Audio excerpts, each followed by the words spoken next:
اور آخرت کا یقین ہو، یہ دل کی زندگی ہے، یہ دل کی حیات ہے۔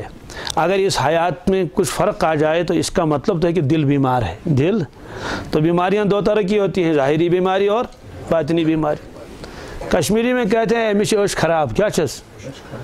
حالانکہ ٹیسٹ اگر کرو تو ٹھیک، اس کا مطلب تو یہ ہے کہ یہ بدنگاہی کرتا ہے۔ کیا کرتا ہے؟ تو تاتجکم کیا اوش خراب، وہ خرابی سے کیا کون سی خرابی مراد ہے؟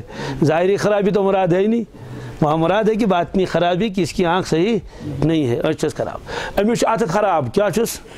تو چور کو کیا کہتے ہیں؟ ہے امیش آت خراب، امیک مانے کو کہ یہ چیز تھاپ دیوان ہے نا، حالانکہ وہ کہے گا جناب میرا ہاتھ تو صحیح ہے، دیکھیے اور بہت مضبوط بھی ہے۔ تو ایک تو ہاتھ کی خرابی یہ ہے کہ انگلیوں میں کچھ ہو گیا ہے، ہاتھ زخمی ہو گیا ہے، ہاتھ میں ریشہ ہے نا، تھارچس وطن اتس، یہ تو ہاتھ کی ظاہری خرابی ہے۔ لیکن اصل میں باطنی خرابی کیا ہے؟ اگر وہ چوری کرتا ہے۔ آنکھ کی ظاہری خرابی ہے کہ وہ صحیح دیکھتا نہیں ہے۔ سندر دراو سارنیا بوزن مثانو بوزن کہین دپن ناز میں لائٹی کم تو کیا بوز یا دپس تل یہ پڑھ دپن ناز میں گھس چشمہ آسن اد ہیک بہ پڑھت آنک گھس میں آسن۔ یہ تو آنکھ کی ظاہری خرابی ہے، لیکن عرف عام میں بدنگاہی کو کہا جاتا ہے کہ امش اوش خراب، امش اوش خراب، امش ات خراب، کہتے نہیں کہتے ہیں۔ تو اس طرح سے اللہ تعالیٰ فرماتے ہیں فی قلوبہم مرض، ان کے دل میں ایک بیماری ہے، ان کے دل میں ایک۔ تو یہ بیماری کیا ہے؟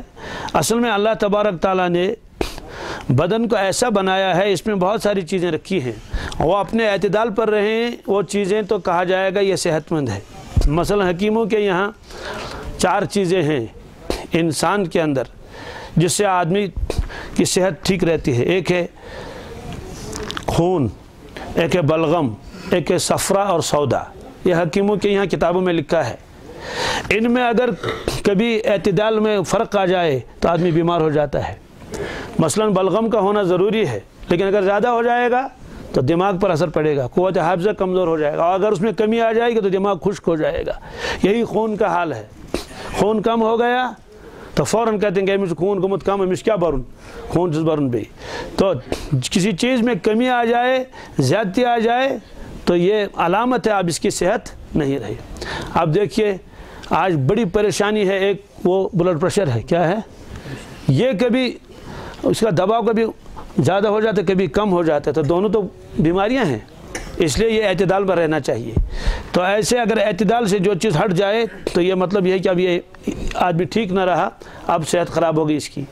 اب وہ کس درجے کی خراب ہو جائے گی؟ اب جس درجے کی بیماری ہوگی اس درجے کا یہ مانا جائے گا صحت خراب ہو گیا۔ تو اسی طرح سے دل کے اندر اللہ تبارک تعالیٰ نے یہ ساری چیزیں رکھی ہیں کہ دل پاک صاف ہونا چاہیے، اس میں حسد نہیں، کبر نہیں، غرور نہیں، ریا نہیں، یہ ساری چیزیں، اس لیے نفاق نہیں، کفر نہیں، یہ ساری چیز، شرک نہیں، اس کو قلب سلیم کہتے ہیں۔ کیا جی؟ یہ قرآن پاک میں بھی ہے۔ حضرت ابراہیم علیہ السلام کی دعا ہے قرآن پاک میں، یوم لا ینفع مال ولا بنون، یا اللہ اس دن جس دن نہ تو مال کام آئے نہ تو اولاد کام آئے، الا من ات اللہ بقلب سلیم، مگر جو آپ کے پاس لے کر آئے پاکیزہ دل۔ پاکیزہ دل سے مراد وہی ہے کہ جس میں کفر نہیں، شرک نہیں، دغا نہیں، نفاق نہیں، ایسا صاف و شفاف دل لے کر آئے آپ کی خدمت میں۔ اور اللہ تعالیٰ تو چاہتے ہی ہیں کہ ایسا ہی دل لے کر آئیں۔ ایک روایت میں اللہ تبارک تعالیٰ فرماتے ہیں، حدیث قدسی ہے کہ بندے میں نے تم کو یہ چیزیں دے دی ہیں، یہ تمہاری ہیں، یہ البتہ ایک چیز اس میں میری ہے۔ کہا وہ کون سی؟ کہا تمہارا دل۔ تمہارا؟ جی تمہارا دل یہ میرا ہے۔ مطلب یہ ہے کہ اس دل میں میری محبت ہونی چاہیے، میری عظمت ہونی چاہیے، یہ دل میں نے اپنے لیے رکھا ہے۔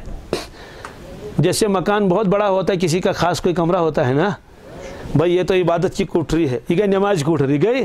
اس طرح سے اللہ تبارک تعالیٰ نے بنی آدم کا دل جو ہے تو پایا کہ یہ تو میرے لیے رہے گا۔ کس کے لیے؟ جی۔ اور یہ حدیث میں ہے، دوسری حدیث میں بھی ہے، اللہ کے نبی صلی اللہ علیہ وسلم نے فرمایا کہ اگر میں کسی کو خلیل بناتا، کسی کو، تو میں ابو بکر کو خلیل بناتا رضی اللہ عنہ۔ میں ابو بکر، خلیل کے معنی آتے ہیں، ایک تو دوستانہ تو ہوتا ہی ہے، ایک تو یعنی گویا کہ دل میں اس کو جگہ دے دے، دل میں اس کو جگہ دے دے، اور دل میں اس کو بٹھا لے، ان کی یادوں کو، ان سب چیزوں کو۔ فرماتے ہیں کہ اگر میں کسی کو خلیل بناتا اللہ تبارک تعالیٰ کے علاوہ، تو میں خلیل بناتا ابو بکر صدیق کو رضی اللہ عنہ۔ اس سے معلوم ہوتا ہے کہ حضرت کی شان کتنی اونچی ہے حضرت ابو بکر صدیق کی، لیکن فرمایا کہ لیکن میں نے خلیل بنایا اپنے رب کو۔ کس کو؟ اس کے رب کو میں نے، اگر میں اس کے علاوہ کسی کو بناتا تو ان کو بناتا۔ مطلب یہ ہے کہ دل گویا کہ خالص کر دیا کہ ان کے لیے، اللہ رب العزت کے لیے۔ تو فرماتے ہیں کہ تو دل کی جو حیات ہے، دل کی جو صحت ہے، اس میں خلل کیسے آتا ہے؟ جہالت سے، عقیدہ خراب ہوتا ہے، حسد ہے، کینہ ہے، گناہوں کی محبت ہے، خود دنیا کی محبت، یہ بھی تو گناہوں کی جڑ ہے۔ حدیث پاک میں حب دنیا راس کل خطیۃ۔ تو بہرحال اب اگر بیماری معمولی سی ہے تو پھر بھی بیمار ہے، اور اگر شدید بیمار ہے، مثلا نزلہ زکام بھی ہے، معلوم نہیں ہم میں کتنے لوگ ایسے ہوں گے جن کو زکام بھی ہوگا اس وقت، اور ہلکی پھلکی کھانسی بھی ہوگی، اور وہ دوائی بھی کھائیں گے، لیکن اس کا مطلب اتنی زیادہ بیماری خطرناک نہیں ہے کہ اس کو ایڈمٹ کیا جائے۔ تو بیماری تو ہے۔ ایسے مسلمان کے دل میں بھی بیماری ہو سکتی ہے۔ کیسی بیماری؟ حسد ہے، غرور ہے بلا وجہ۔ تو اس طرح یہ بھی بیماریاں ہیں۔ یہ بیماریاں بھی تو خطرناک ہیں، لیکن اللہ تعالیٰ بچائے۔ زکام کو تو کینسر نہیں کہیں گے، ہے نا؟ سر درد کو تو کوئی وہ نہیں کہے گا اس کو کینسر ہو گیا اور کوئی بیماری ہوگی۔ تو کچھ بیماریاں ایسی ہیں جو آدمی کی جان لے لیتے ہیں، کچھ بیماریاں ایسی ہوتی ہیں کہ اس کی وجہ سے صحت میں خلل آتا ہے۔ اب آدمی اچھی طرح کام نہیں کر پاتا ہے، خود کہتا ہے کہ وہ چیز نہ ہیکن تیس کام کرت کہ کیا صحت رودم تیوت کہ، حالانکہ کام تو کر رہا ہے، معلوم ہے کہ جان لیوا بیماری نہیں ہے۔ تو کچھ بیماریاں ایسی ہوتی ہیں جو آدمی کی جان لے جاتی ہیں۔ 30 سال کا، 40 سال کا ہے، 25 سال کا ہے، اللہ تعالیٰ بچائے کوئی ایسی بیماری لگ گئی، کڈنیاں خراب ہو گئی، اور دل میں کوئی اس طرح کا وہ ہارٹ اٹیک ہو گیا، اس طرح ساری چیزیں جان لیوا ہیں۔ تو فرماتے ہیں کہ بیماریوں میں جان لیوا بیماری کون ہے؟ جو زندگی ختم کر دے، کہتے ہیں وہ کفر ہے۔ کیا ہے؟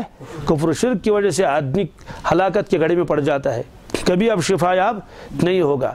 اور باقی جو بیماریاں ہیں یہ چھوٹی چھوٹی ہیں، گناہ وہ یہ سب، تو یہ بھی بیماریاں ہیں۔ تو اس کی وجہ سے تو دائمی عذاب تو نہیں ہوگا، لیکن بہرحال صحت مند اس کو نہیں کہہ سکیں گے، عذاب تو اٹھانا ہی پڑے گا۔ تو اس طرح سے یہ فرمایا ہے کہ مسلمان جو ہونا چاہے یہ مکمل صحت مند ہونا چاہیے، بڑے گناہوں سے بھی بچے اور چھوٹے گناہوں سے بھی بچے۔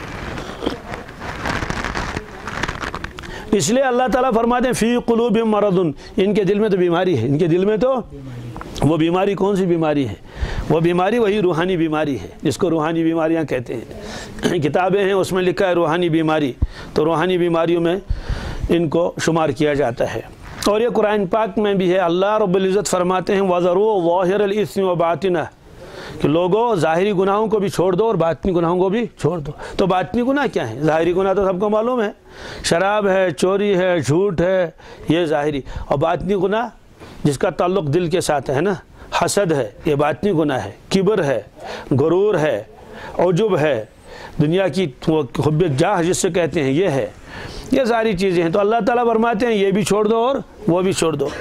اسی وجہ سے باطنی ناپاکی کو بھی قرآن پاک نے بیان فرمایا، یا ایھا الذین آمنوا انما المشرکون نجس فلا یقربوا المسجد الحرام بعد عامہم ھذا، اے ایمان والو مشرک تو ناپاک ہے، مسجد حرام کے قریب آنے مت دے دو اس کو۔ تو اگر وہ کہے گا جناب میں تو غسل کر کے آ جاؤں گا اور آپ سے زیادہ اچھے کپڑے پہن کے آؤں گا، ہم کہیں گے پھر بھی آپ کافر ہیں، وہ ناپاک ہیں۔ وہ کہے بھائی میں تو ناپاکی تو ہے ہی نہیں، میں تو نہا دھو کے آیا۔ اسے کہیں نہیں، یہاں مراد ہے باطنی ناپاکی، کہ تمہارے دل ناپاک ہے، یہ اللہ تعالیٰ فرماتے ہیں۔ اس لیے اللہ رب العزت فرماتے ہیں فی قلوبہم مرض، ان کے دلوں میں کیا ہے؟ مرض ہے اور بیماری ہے، ان کے دل بیمار ہو چکے ہیں۔ جس مقصد کے لیے اللہ نے دل بنایا تھا وہ مقصد حاصل نہیں ہے، یہ ہے۔ تو وہ بیماری کیا ہے؟ وہ نفاق کی بیماری ہے۔ تو ان لوگوں کے دلوں میں نفاق بھی تھا۔ نفاق کا مطلب ہے کہ اندر سے تو کفر بھرا ہوا تھا اور ظاہر کرتے تھے ایمان، اور مسلمانوں کے ساتھ زبردست حسد اور ضد تھا۔ فزادہم اللہ مرضا، اللہ تبارک تعالیٰ نے ان کی اس بیماری کو اور بڑھا دیا۔ سوال یہ ہے کہ وہ بیماری کیسے بڑھ گئی؟ کہ حاسد جو ہے جب وہ دیکھتا ہے محسود کی طرف، محسود میں نے جس پر حسد کیا جائے کہ اس کو اور ترقی مل گئی، تو جتنی اس کو ترقی ملتی ہے اس کی حسد کی جو آگ جو ہے وہ اور بڑھتی جاتی ہے۔ تو گویا کہ یہ دن بدن ان کو اضافہ ہو جاتا ہے اس تکلیف میں۔ جیسے بیمار ہوتا ہے نا دپان ہے آج چھ واریاہ پتھ گومت، آج چھ واریاہ کمزور گومت، تو وہ دن بدن ان کے اس مرض میں اضافہ ہوتا رہتا تھا۔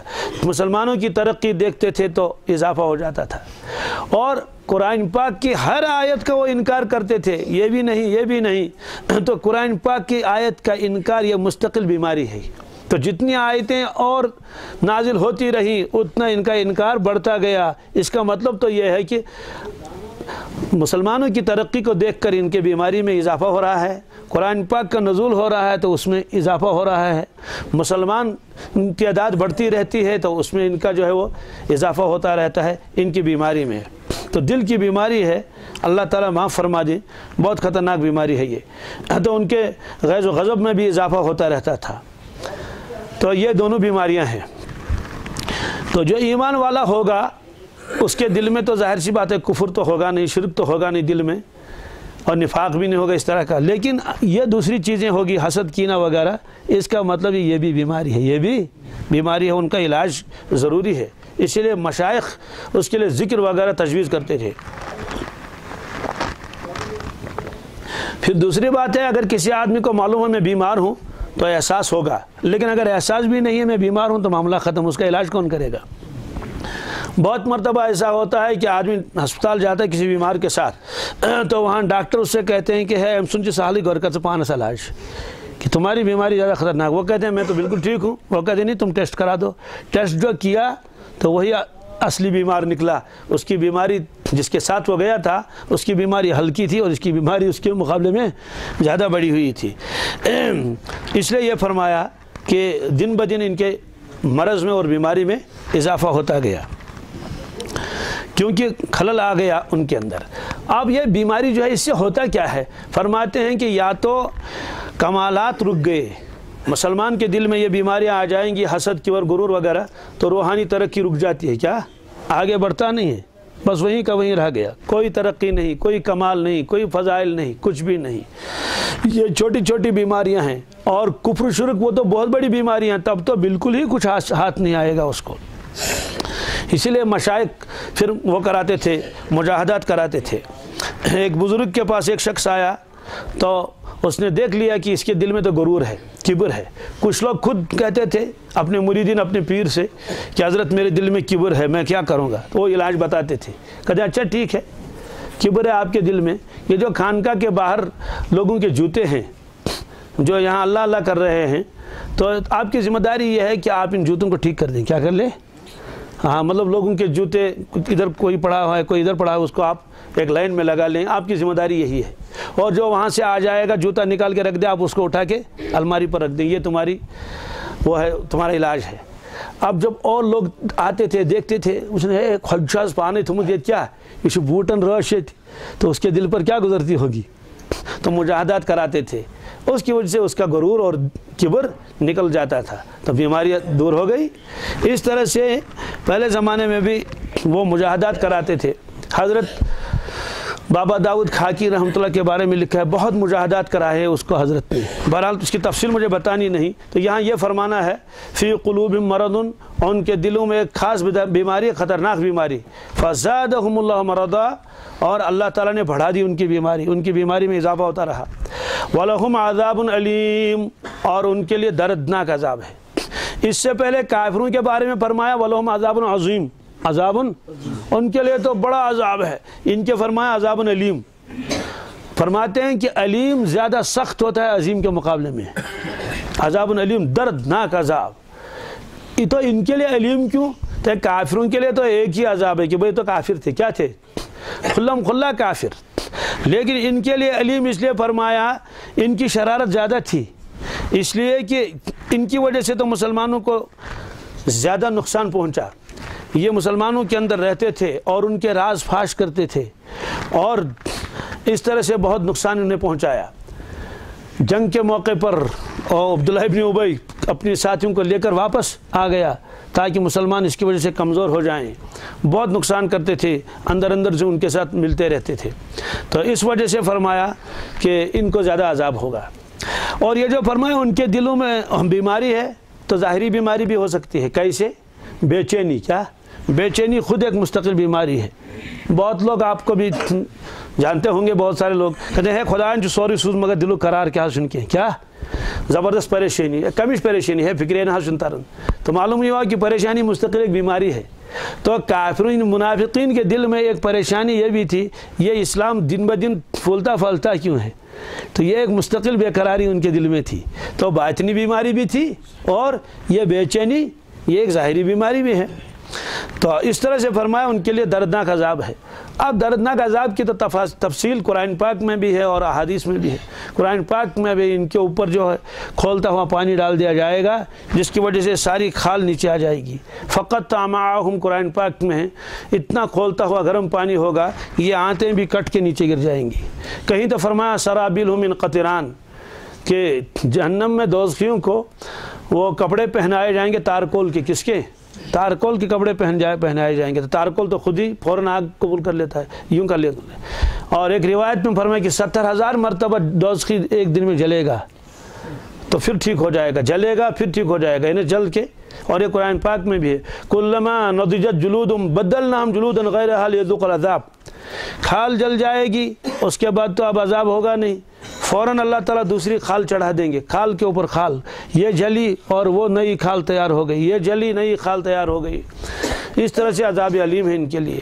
یہ فرمایا بما کانوا یکذبون، اس کی وجہ کیا ہے ان کے لیے عذاب علیم کیوں ہے؟ فرماتے اس وجہ سے یہ جھوٹ بولتے تھے. کیا معلوم ہوا کہ جھوٹے کو بڑا عذاب ہوگا. تو ایک روایت میں فرمایا گیا اللہ کے نبی صلی اللہ علیہ وسلم کیا ایمان والا کمزور دل ہو سکتا ہے، بزدل ہو سکتا ہے؟ فرمایا ہو سکتا ہے. فرمایا حضرت بخیل بھی ہو سکتا ہے؟ آپ نے فرمایا ہاں بخیل بھی ہو سکتا ہے. حضرت جھوٹا ہو سکتا ہے؟ آپ نے فرمایا جھوٹا نہیں ہو سکتا، ایمان والا جھوٹا نہیں ہو سکتا. تو یہ فرمایا. تو یہ لوگ جھوٹ بولتے تھے، اس لیے جھوٹ کے وجہ سے ان کے اوپر اور زیادہ عذاب ہو گئے. جھوٹ کیا بولتے تھے؟ دل میں کفر ہوتا تھا، زبان سے اسلام کا کلمہ پڑھتے تھے، مسلمانوں سے کہتے تھے ہم تمہارے ساتھ ہیں. تو اس وجہ سے ان کو زبردست عذاب ہوگا. جھوٹ تو ویسے ہی خطرناک چیز ہے. حدیث پاک میں جو آدمی جھوٹ بولتا ہے چاہے مسلمان ہی کیوں نہ ہو، جھوٹ بولے گا تو اتنی بدبو اس کے منہ سے نکلتی ہے کہ رحمت کا فرشتہ 1 میل اس سے دور بھاگ جاتا ہے، قریب نہیں آتا. یہ فرمایا. تو یکذبون، ایک قرات میں یکذبون ہے. کیا یکذبون؟ لیکن امام عاصم علیہ رحمہ کی قرات زیادہ مشہور ہے، پورے عالم میں پڑھی جاتی ہے. تو یکذبون ہے وہ جھوٹ بولتے تھے، اور یکذبون اگر پڑھیں گے اس کا مطلب ہے کہ وہ جھٹلاتے تھے. کیا جی اللہ کے نبی صلی اللہ علیہ وسلم کو جھٹلاتے تھے. کہاں جھٹلاتے تھے؟ سامنے تو نہیں جھٹلاتے تھے، جب اپنے شیطانوں کے پاس سرداروں کے پاس جاتے تھے تو وہاں جھٹلاتے تھے، صاف انکار کرتے تھے نبی کریم صلی اللہ علیہ وسلم کی رسالت کا. تو یہ ہے. تو تب یہ تکذیب سے نکلے گا. کذب یکذب، تکذیباً باب بدل جائے گا. تو کذب کس سے کہتے ہیں؟ خلاف کسی چیز کے متعلق خلاف واقع خبر دینا. یہ جو چیز ہے اس کے خلاف خبر دینا یہ کذب کہلاتا ہے. تو بہرحال یکذبون اور یکذبون دونوں پڑھ سکتے ہیں. اور کذب یکذب تکذیب اس کے معنی ایک تردد بھی ہے، کیونکہ منافق اپنے حال میں پریشان رہتا ہے، متردد رہتا ہے، اس لیے اس اعتبار سے بھی اس کو یکذبون فرمایا. اور یہ اہل عرب اس وقت بولتے ہیں جب کوئی وحشی جانور بھاگتا ہے پھر مڑتے دیکھتا ہے، پھر بھاگ جاتا ہے مڑ کے دیکھتا ہے کہ پتہ نہیں شکاری میرے پیچھے ہے یا نہیں، تو اس وقت وہ کہتے ہیں کذب الوحشی. کیا کذب الوحشی کے معنی آتے ہیں یہ پریشان ہے، یہ جنگلی جانور حیران ہے، تو اس طرح سے دور تھوڑا جگہ پھر مڑ کے دیکھتا ہے. تو یہ منافق بھی ایسا ہی ہے، کیا کرتا ہے یہ بیچارہ متردد رہتا ہے، تردد اس کو ہمیشہ رہتا ہے، بے قراری دل میں رہتی ہے. اس لیے یکذبون بھی پڑھ سکتے ہیں اور یکذبون بھی پڑھ سکتے ہیں. وَإِذَا قِيلَ لَهُمْ لَا تُفْسِدُوا فِي الْأَرْضِ، اور جب ان سے کہا جاتا ہے کہ زمین میں فساد مت مچاؤ، قَالُوا إِنَّمَا نَحْنُ مُصْلِحُونَ، وہ کہتے ہیں کہ بھائی ہم تو اصلاح کرنے والے، ہم تو اصلاح کرنے والے. جی جب ان سے کہا جاتا ہے لا تفسدوا فی الارض، زمین میں بگاڑ مت پھیلاؤ، تو کہتے ہیں یہ منافقین ہم تو اصلاح کرنے والے ہیں، ہم کہاں بگاڑ پھیلاتے ہیں. اب اس کا کیا مطلب ہے کہ وہ کہتے ہیں ہم اصلاح کرنے والے، ہم کہاں بگاڑتے ہیں معاملوں کو. اور اللہ تعالیٰ فرماتے ہیں جب ان سے کہا جاتا ہے کہ فساد مت پھیلاؤ، تو اللہ تعالیٰ نے کس چیز کو فساد فرمایا، اس کی تشریح انشاءاللہ آگے آئے گی.